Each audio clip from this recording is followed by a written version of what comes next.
Alright, so today we're going to be talking about 39 stores are leaving NYC because of theft. And as a former New Yorkite, I am from Brooklyn, so I could kind of empathize with this on a more personal level because I've seen these things firsthand, especially living in New York, and we're going to get into it. Let's go. Goods seized in Queens and put on display for the cameras. The thieves had an eye for cosmetics, beauty products, designer clothing, and accessories. The shoplifting concerns are part of a growing trend in the city, but due to current laws, many of those arrested were released back on the streets to do it again. You see, the thing is with New York City, it's kind of just like, I've actually seen this firsthand because I used to work in these like thrift stores, and I used to work at like all these wholesale stores, and the matter of the fact is, people do get caught for stealing, but the thing is, they do not turn them in. That is the crazy part. I used to really work at these thrift stores. I would never stop these people in act. I would never do that. It's just a matter of these people will get caught stealing. They return all the items, but the thing of the matter is, they wouldn't get turned into the police. They'll just be let right back out onto the streets, ready to steal at the next store. And to me, it's kind of just like when there's no consequences for these kind of actions, people are just gonna keep doing it. This man just came in, grabbed a whole bunch of makeup stuff that was on the side, and just ran out. Security. And it's really kind of weird because I grew up somewhere near like in Brooklyn, New York, and I used to grow up around in like the Bed-Stuy area. And there's always people that's trying to like resell something wholesale, and to me it's like I could just tell like, okay, bro, like you did not buy this. You practically just stole this. So it's like people are trying to make a profit, and the thing is, when you have these people who steal these items and they try to make a profit, especially even like makeup, it's like these people who manufacture these things, they kind of, how should I say this? Like they're losing double the profit because they're losing it from the people who like distribute it, and they're losing it from their profits too. So the thing of the matter is, these people who are stealing, they're actually just cutting out the manufacturer times two. Trying to stop him, but he was already gone. Rafael and Sean Martez have been getting their prescriptions filled. Yo, look at this. I think it was like a Walgreens I was at the other day, and it was looking really like this. The shelves were empty. You couldn't get nothing. I remember one time I saw deodorant within the glass lock, and I be thinking to myself like, deodorant? We got deodorant in the glass lock now? Like y'all are still in deodorant? Filled at this Walgreens for at least a year. Nah, I really want y'all to look at this. This is exactly how I seen this Walgreens this one time. And the thing of the matter is, I just thought that there was just like, they just inventory wasn't coming in. But the truth of the matter is, people are just really stealing all these things. People really cannot afford things no more. They believe shoplifting played a role in the store's closure. They have it locked up because sometimes they get boosters that come in there and steal their stuff. I don't know if they're stealing it from here or they're stealing it from another place. Nah, look, this is exactly what it is. Shampoo, conditioner, deodorant, anything you could think of, they're trying to resell it. And the thing of the matter is, they never really going to sell it for like, a price. It's really going to be like for $1. Most of this shit is going to be for like $1. To sell it here? These plexiglass screens and all these other inconveniences. Oh man, this is the plexiglass that I was talking about, guys. Like, this is what they really got locked up for no reason. Like, they have these small things that's locked up for $6.99, $4.99, $3.49. And to me, it's kind of just like, bro, like, as a consumer and as someone who like pays for items, all I simply want to do is just come in and buy product and leave. I don't want to wait for a worker to come and take 10 minutes for me to just get Fabuloso. It makes no sense to me. Creates additional friction, and friction is the death of retail. It's like nothing is being done. So do you feel like it's getting bolder? Yeah, it definitely is getting bolder.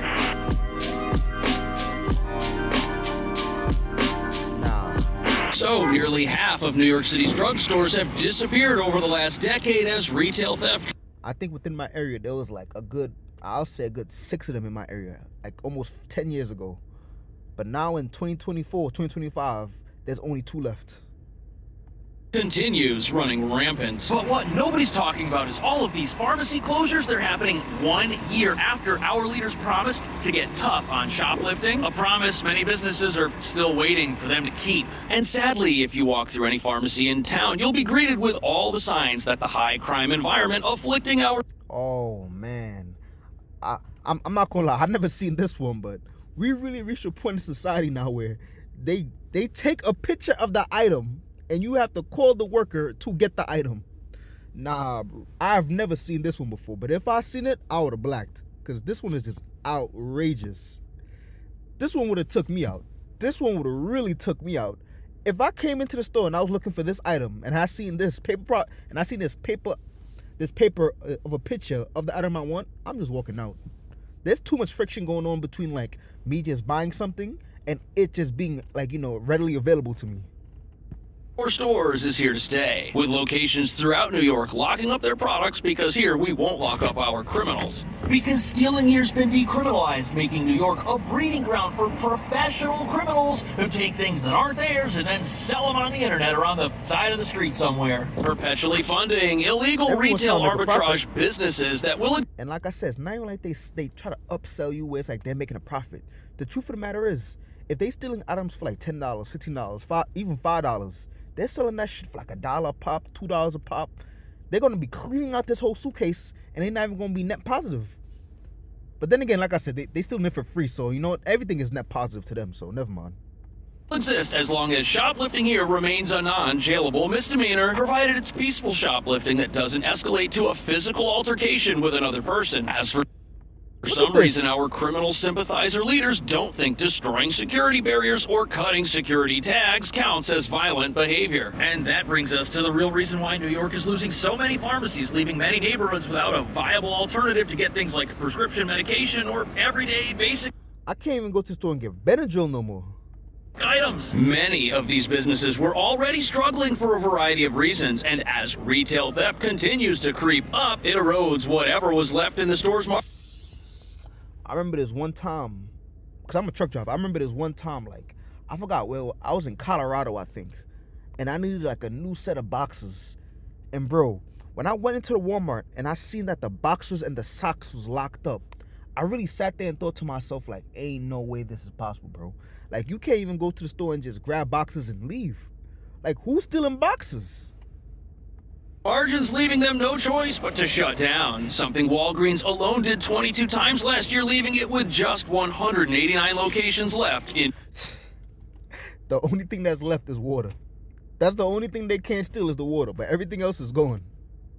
New York. However, as you're about to see, retail theft isn't just a problem for pharmacies that end up closing. It also raises the cost of living for every New Yorker, even those who already buy everything online from places like Amazon, revealing that as criminals loot and destroy these businesses, they're actually destroying New York City itself.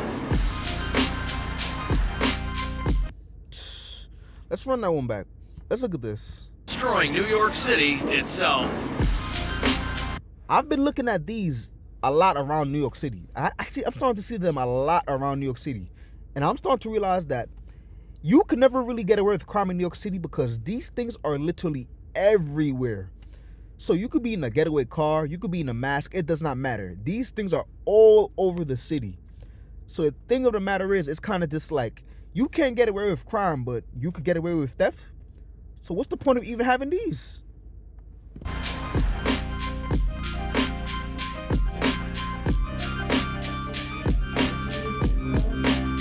So New York City has obviously got a lot of former retail storefronts that have been shut down. But if you want to see what out-of-control retail theft is really doing to the city, take a look at the stores that are still open. Like this one, where pretty much everything is locked up behind plexiglass, except for low-demand products nobody's buying right now in New York, like sunscreen. Look at this, even the picture of the product that is here so you don't steal the actual product.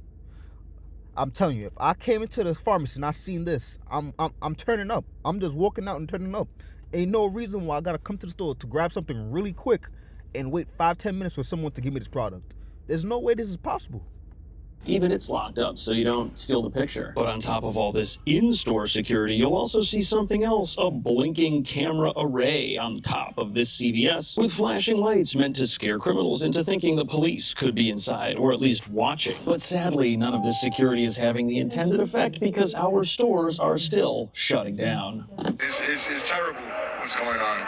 Raphael and Sean Martez have been getting their prescriptions filled at this Walgreens for at least a year. They believe shoplifting played a role in the store's closure. I have seen it happen right in front of my face. This man just came in, grabbed a whole bunch of makeup stuff that was on the side, and just ran out. Security. Crazy. So, as you can tell from all this security plastic, these places are getting robbed constantly, sometimes right in front of paying customers. And look at all the cracks around this product locker here on this Tide.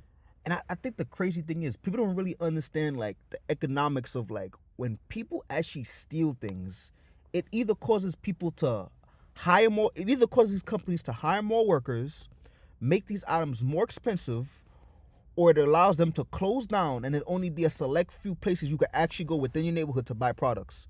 And then when that store kind of understands like, okay, like I'm the only person in the area selling these items, they're still going to upraise their prices. So the economics of stealing altogether is really just going to keep raising prices over and over again. And the thing is, New York City is already expensive. Rent already expensive. Living is already expensive. Going out having fun is already expensive. So you're telling me the daily items that you have to live on is going to even be more rare and expensive too? It's crazy. It's almost as if somebody tried to tamper with this and break through it to They get try at to the break into products the glass. underneath. And before we get into the unstoppable proportions this crime wave has now reached, look at who the real victims are from all this stealing. Of course, the store itself is a victim of crime, obviously, but the people who live near a place like this, they're the ones that suffer the most, because after a store like this is gone, where do they go to get the things they need and have relied on buying from it on a weekly basis? And what about the people? What can you do now? Go on Amazon and wait a whole 2 days? I mean, this same day shipping now, but not all items on Amazon is same day shipping. It's like at your convenience now. You can't even go to these stores and just pick up something real quick. That work at a place like this. Once it's gone, where are they going to work? Now, yes, every time a store like this shuts down over crime, the brand always says that they'll do everything they can to redeploy their workforce to other locations. But that just hurts everybody, because now the people who work at those other locations are going to have less hours because there's now a surplus of workers. If the workers that were at a store that closed can even get to whatever location they've been redeployed to. But even if the workers can get to the new location, so can the criminals. In fact, they ride around on the subway here for free because we don't care about fare evasion either. Hop in the turnstile, no one's paying for the train. It's really reaching a point now where if you're living in New York City, it's either you gotta like have 10 different side hustles or you just gotta resort to these things. And I hate to say it, but even in my own inner circle, it's like I find it very ironic how like people I know do these things on a day-to-day basis. People I know, like regular people who work 9 to 5, say, yo, I can't pay for the train every day. $2.90, I can't pay for that. That's almost $6 every day. And the thing of the matter is, it's kind of just like people don't understand that doing these things actually fucks up the economy for everyone, and that's really the sad part about it. You think you're doing yourself a favor, but honestly, you're not doing everyone around you a favor at all. And that's the real problem here, because if customers need a new store to shop at and workers need a new store to work at, criminals, they're going to need a new store to steal from, and everybody's going to end up at whatever store is still hanging on. And hanging on is everyone's going to start hanging out at the same store. The workers are going to get transferred there. The people who steal going to get transferred there. People who want to buy stuff and realize there's nothing there is going to be all at the same store.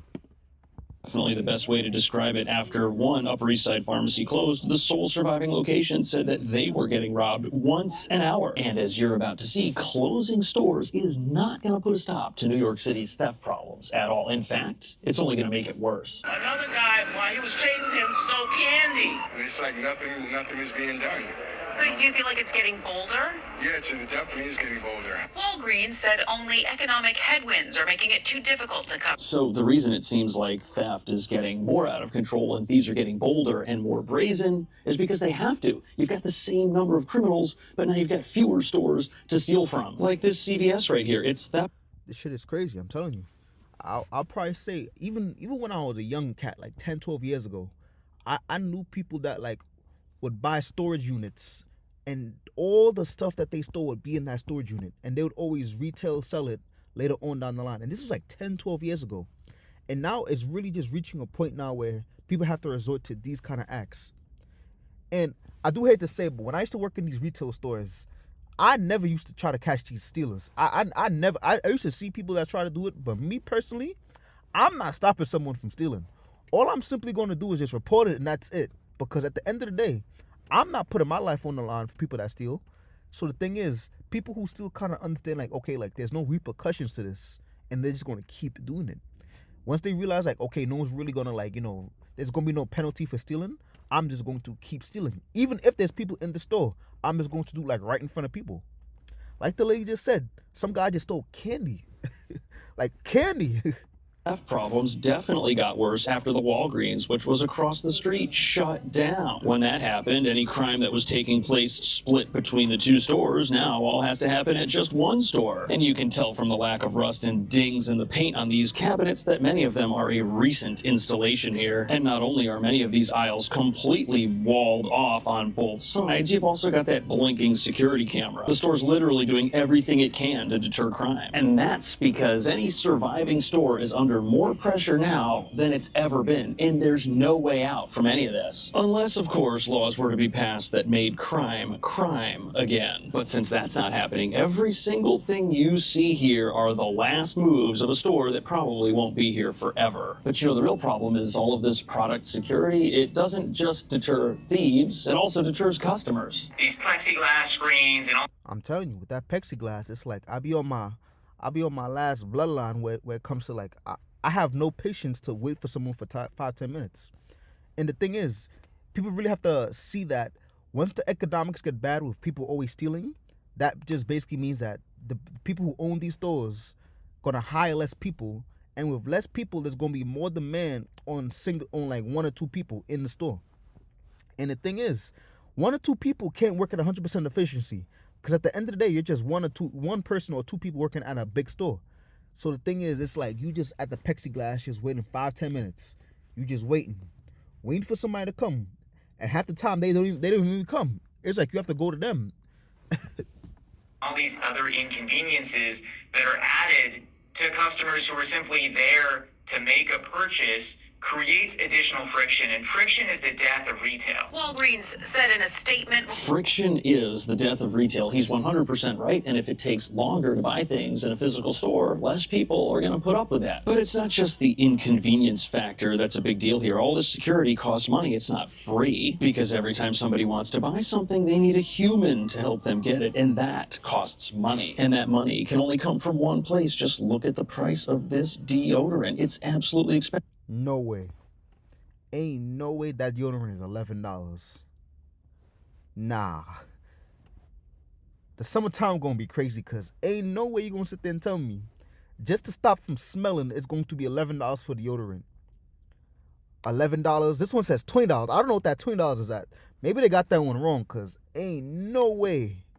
Expensive, almost $20, when a 3-pack of the exact same stuff costs $23 on Amazon right now. That's crazy. And if prices are going up and convenience is going down, what reason is there to even shop in a physical store anymore? You'd literally have to be desperate for some overpriced item and need it immediately for some sudden purpose to even go into one of these places. But if things are 3 times the price of what you can get them for on the internet, people are going to change their habits, and most people are. They're willing to wait a couple of days to get their dryer sheets. Just order your dryer sheets ahead of time. That way you don't have to run out and then come into a store and pay more than you'd pay on the internet. However, the internet is a double-edged sword, because it's both the cure for in-store theft and the cause of in-store theft in many cases. Because although you can't steal these cleaning products from Amazon as it's online, someone else could steal them from a place like this and then resell them back. That's what I'm saying. They wholesale it.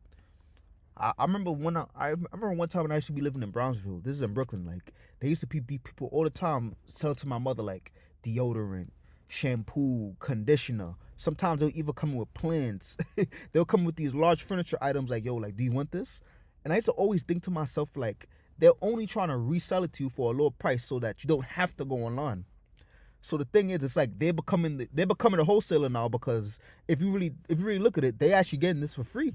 So everything is net positive, if you ask me. To you. And that is... They probably just paying for their freedom at some point. That's the whole reason stores like this, no matter how well guarded they are, may not have a whole lot of time left, at least in this city. The boys be everywhere.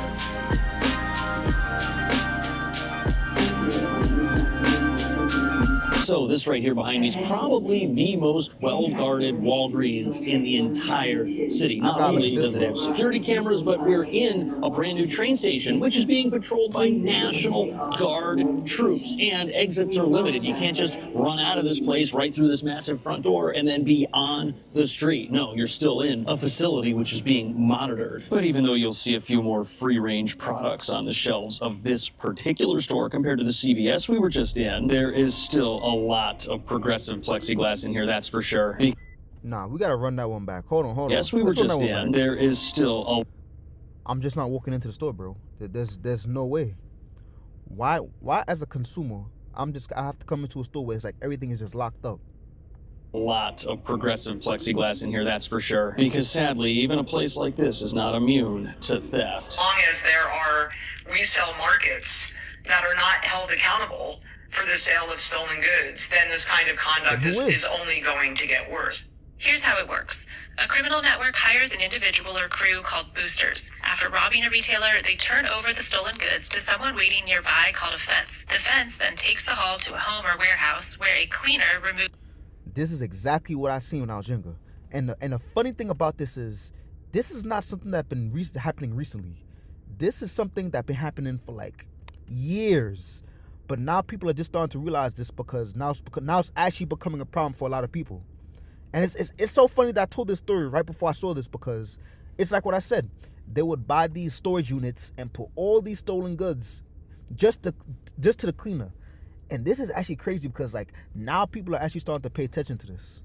Anti-theft devices or mark. So there's a couple angles to this online retail theft component. The first angle is that it makes it very easy for anybody to say that they have a product and to list it for sale and to offload it. And the second problem is that these companies like Amazon benefit whenever something is sold on their site. They take a cut. And some people say that's why they aren't doing more to get rid of illegal products from their sites. However, even though Amazon and eBay benefit from the sale of anything, no matter where it's from, it's not the fault of these sites that New York has a massive retail theft problem. A problem which is so bad we've even got a lot. It does make sense, because it makes sense to the fact that theft, if you don't really get penalized for theft, because to some degree it is kind of making the economics better. I wouldn't say it's better for the area. It's obviously not going to be better for the area, but as a whole, it kind of makes sense that, okay, like if I take a product that's stolen and I resell it on either eBay or Amazon, that means I gotta ship it UPS, gotta pay taxes on that. I gotta buy it on Amazon or pay taxes on that. And it's kind of just like the whole process of doing this is actually gonna make the economics as a whole more bigger, more greater.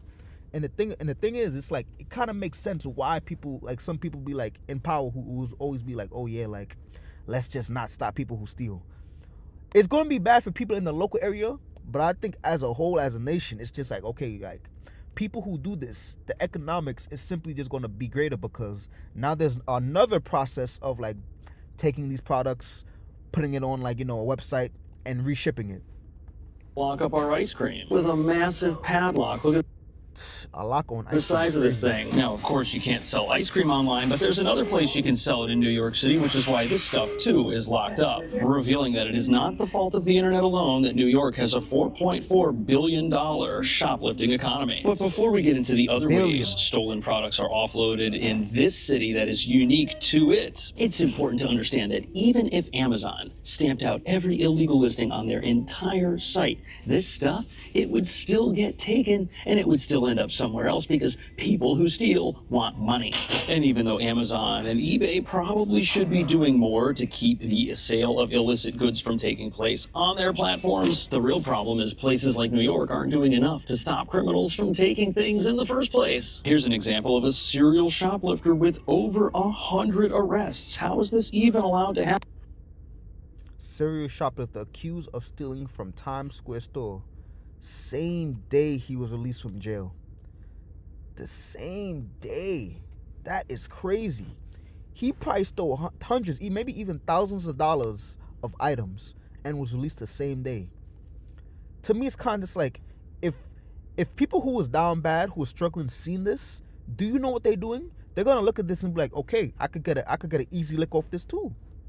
happen? How is somebody allowed to commit 100 crimes and still be walking around on the streets? And how are we supposed to expect this person to learn something the 101st time they get arrested that they didn't learn the other 100 times? We're not. And criminals like this are the real reason New York has an out-of-control crime problem. Now, that doesn't mean Amazon is innocent. After all, the more products that are locked up in stores, the more people who will just go online to buy from them. But the reality here is that in New York, you've got a lot of places to offload something that you took and want to resell, and the city's not doing anything about it. Millions of dollars in stolen goods seized in Queens and put on display for the cameras. The thieves had an eye for cosmetics, beauty products, designer clothing. The defendants utilized social media, Instagram, and other online resources to advertise for the stolen goods for sale both here and for abroad. So here we've got a multi-million-dollar crime ring which was busted towards the end of last year. And they didn't just sell on Amazon. They sold on pretty much every website, Facebook, Instagram, you name it. And they also sold things physically. And I do hate to say, but there's actually places now online where selling is really not a problem. It's really not. You have Facebook, you have eBay, you have Amazon. There's so many different places you can actually sell online now. I even seen that on TikTok. You can sell on TikTok now if you really think about it. All you really have to do is just take some videos of your products, do a couple of them actually, and then like I think there's like a theme now or like a setting where you can actually like make sure the videos end up locally in your area. And the thing of the matter is, you can sell anything nowadays if you just get your hands on these products. Physically here in New York and physically in other countries. Not to mention, you've also got people selling things on blankets on the sides of the road throughout New York. Police see this stuff happening. They walk right by. Nothing gets done about it. It's not even legal to do that without a license. And the sad reality is that New York is just such a big place with so many people living in it that anybody who's got that entrepreneurial spirit and zero morals, and who also might not have the computer skills necessary to take pictures of stuff on their phone. I think that's just the sad truth about it. I think living in New York, you start to realize there's so many people coming here every day. There's so many people living here that it's like you can't stop everybody. You really can't stop everybody. And I think that's the unfortunate truth about it. It's like, okay, you stop someone, but then you got 10 other people that got to be stopped the same day. And we all know jail cells and prison cells ain't that big enough for all these people, to be honest. And then list it for sale on a website, they can make money in a number of ways. The first thing they can do would be to take the products they steal to somebody else who wants to sell them online. They could also unload them from a suitcase and sell them themselves if they want to. Or in the case of food, they could take this food to a nearby deli or bodega. That's why the ice cream is locked up. It gets stolen and then gets transported to another store where it then gets resold. This happens with clothes as well. There was a quote-unquote cosmetics store that was selling stolen goods from stores like Macy's, and it existed around the corner from Macy's in a physical location where customers could walk in. And they had stolen items from pretty much every store. Macy's, Nordstrom's, all of it in their store, some of it with the same tags that it had on it in the store that it was taken out of. And when you hear about stuff like that, and then you go to a store like this and you see things like ice cream behind bars, and when you see the vans of products parked in middle-class neighborhoods that are like miniature shopping malls that can drive away when the police show up, I'm gonna give some of these people the benefit of the doubt that they probably got these things wholesale somewhere. I'm gonna give these people the benefit of the doubt, because trying to steal all these products and trying to resell it on the street is diabolical. To sit here and think like, okay, like this person stole this much items, I don't know. I would have to rethink that one. The full reality of New York's predicament when it comes to theft starts to emerge. It's so big, no store can stop it. And we're at a point now where anything that can be stolen will be stolen and taken somewhere else for profit. And obviously, none of this security is a deterrent whatsoever, because you can have as many police and as many National Guard troops as you want. A store like this in a well-guarded area, it's still gonna have to lock things up because criminals just don't care. They know that if they wait long enough inside the store, an opportunity will arise for them to take something that's not theirs. And then run off. It's terrible. And right now we've got criminals with hundreds of arrests. Trio of shoplifters with nearby 300 combined arrests evade justice through New York City's revolving door of crime. Are we surprised? It's like there's no penalty for stealing no more. It's just wandering our streets, looking for new opportunities to do the thing that they've done hundreds of times already. They're the reason a brand new Walgreens and a brand new train station still has to lock everything up, even though it's surrounded by people in full military dress. And is Amazon partly responsible for this? Absolutely. They gain new customers every single day. Somebody walks into a place like this and has to wait longer than they want to buy something that they know is already overpriced. But the reality here is that without new laws that criminalize crime once again in this city, more of our stores are going to shut down. More pharmacies this year will close, just like they did last year, and there will be even less places for people to buy basic things. And the quality of life for New Yorkers is going to go down, while the costs to live here go up as the remaining stores. I do hate to say, but the sad reality of New York City is the fact that there's just a lot of people who don't have jobs, don't have places to live, don't have money to spend on food. And I think the reason why like these laws are put into place is because I think most people, like the mayor, and I think most people understand that they cannot necessarily help everyone. They understand that very well. And I think the unfortunate truth is the people who are going to pay the price for this is people like us. People like us who go to work every day, pay our taxes, make sure we spend money on products that we know that we can afford. And I think the person that's going to get penalized the most for it is kind of people like us. Because if you look at this picture, it's kind of just like, you could just tell most of these people don't have homes.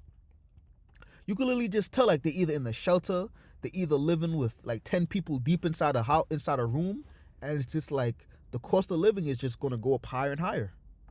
Do even more to crack down on crime because our laws won't. What do you think about that? Should people who steal go to jail, or should we do something else? Let me know. Thank you so much for watching. I think they should go to jail because at the end of the day, it's kind of, I mean, I don't know, it's a trick question, but I think people who get caught stealing over and over again should go to jail. People who steal once, okay, you get a warning. But people who steal over and over again, yes, they should go to jail because at the end of the day, it's like, it's really messing up the economics of New York City because New York City is already a hard place to live, believe it or not. So yeah, I'm going to talk. I'm going to holler at y'all.